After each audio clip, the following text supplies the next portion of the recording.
Hello friends, എല്ലാവർക്കും എൻ്റെ പുതിയ വീഡിയോയിലേക്ക് സ്വാഗതം. ഇന്ന് നമ്മൾ അവരയ്ക്ക വെച്ചിട്ട് ഒരു പൊരിച്ച കൂട്ട് ആണ് ഉണ്ടാക്കാൻ പോകുന്നത്.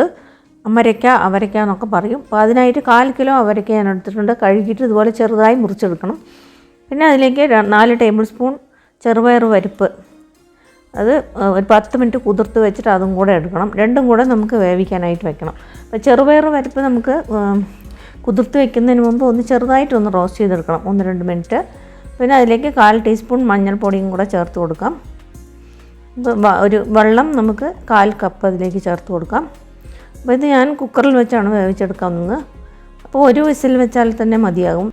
പരിപ്പ് കുതിർത്തിട്ടാണല്ലോ വെച്ചതുകൊണ്ട് വേഗം വെന്ത് കിട്ടും. നമുക്ക് ഒരു പാനിലേക്ക് 1/2 ടീസ്പൂൺ എണ്ണ ചേർത്ത് കൊടുക്കാം. അതിലേക്ക് 1 ടേബിൾ സ്പൂൺ ഉഴുന്ന് ചേർത്ത് കൊടുക്കണം. നമുക്കിതിൽ വെളിച്ചെണ്ണ തന്നെ ഉപയോഗിക്കണം, എന്നാലാണ് ഇതിന് സ്വാദ് കൂടുതൽ. ഒരു 1/4 ടീസ്പൂൺ കുരുമുളകും കൂടെ അതിലേക്ക് ചേർത്ത് കൊടുക്കാം. ഇത് നല്ലപോലെ ഒന്ന് ഗോൾഡൻ കളറായി റോസ്റ്റ് ചെയ്തെടുക്കണം. അപ്പോൾ ഇതിലേക്ക് 2 വറ്റൽമുളകും കൂടെ ചേർത്ത് കൊടുക്കാം. അപ്പോൾ ഇതെല്ലാം കൂടെ ഒന്ന് റോസ്റ്റ് ആവുന്നവരെ നമുക്ക് വെയിറ്റ് ചെയ്യാം. അപ്പോൾ ഇത് നല്ലപോലെ ഇപ്പോൾ ഒരു ഗോൾഡൻ കളറായി കഴിഞ്ഞു. ഇത് നമുക്ക് എടുത്ത് മാറ്റി വയ്ക്കാം. അപ്പോൾ ഇതിലേക്ക് നമുക്ക് തേങ്ങ, ഒരു 1/2 കപ്പ് തേങ്ങ ചിരകിയതും പിന്നെ ആ വറുത്ത് വെച്ച ചേരുവകളും ചേർത്തിട്ട് നമുക്കതിലേക്ക് ജീരകം 1 ടീസ്പൂൺ, നല്ല ജീരകം 1 ടീസ്പൂൺ ചേർത്ത് നല്ല നൈസായിട്ട് നരച്ചെടുക്കണം. പിന്നെ ഒരു പാനിലേക്ക് 1 ടേബിൾ സ്പൂൺ നമുക്ക് വെളിച്ചെണ്ണ ഒഴിച്ചിട്ട് അതിലേക്ക് 1 ടീസ്പൂൺ കടുകിട്ട് പൊട്ടുമ്പോൾ അതിലേക്ക് നമുക്ക് ഉഴുന്ന് പരിപ്പും കൂടെ ചേർത്ത് കൊടുക്കണം. അപ്പോൾ 1 ടീസ്പൂൺ ഉഴുന്നും കൂടെ ചേർത്ത് കൊടുക്കാം.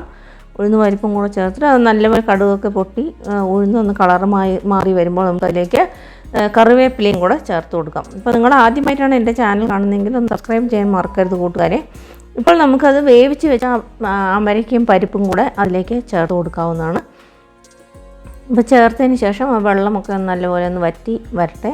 അപ്പോൾ നമുക്കതിലേക്ക് ആവശ്യത്തിനുള്ള ഉപ്പും കൂടെ ചേർത്ത് കൊടുക്കണം. അപ്പോൾ ഉപ്പും ചേർത്ത് കൊടുത്തതിന് ശേഷം നമുക്ക് നല്ലപോലെ ഇളക്കി യോജിപ്പിച്ചിട്ട് നമുക്ക് അരച്ച് വെച്ചിരിക്കുന്ന തേങ്ങ അരച്ച് വെച്ചത് അതിലേക്ക് ചേർത്ത് കൊടുക്കണം. ചേർത്തിട്ട് നല്ലപോലെ ഒന്ന് തിളച്ച് വരുമ്പോൾ, നല്ലപോലെ തിളച്ച് വന്നതിന് ശേഷം നമുക്ക് സ്റ്റവ് ഓഫ് ചെയ്യാവുന്നതാണ്. അപ്പോൾ നല്ലപോലെ ഒന്ന് തിളച്ച് ഒന്ന് കുറുകി വരണം.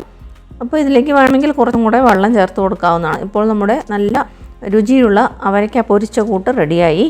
ഇത് നമുക്ക് ചോറിൻ്റെ കൂടെയൊക്കെ കഴിക്കാൻ പറ്റിയ നല്ലൊരു കറിയാണ്. അപ്പോൾ നിങ്ങളെല്ലാവരും തീർച്ചയായും ഉണ്ടാക്കി നോക്കണം.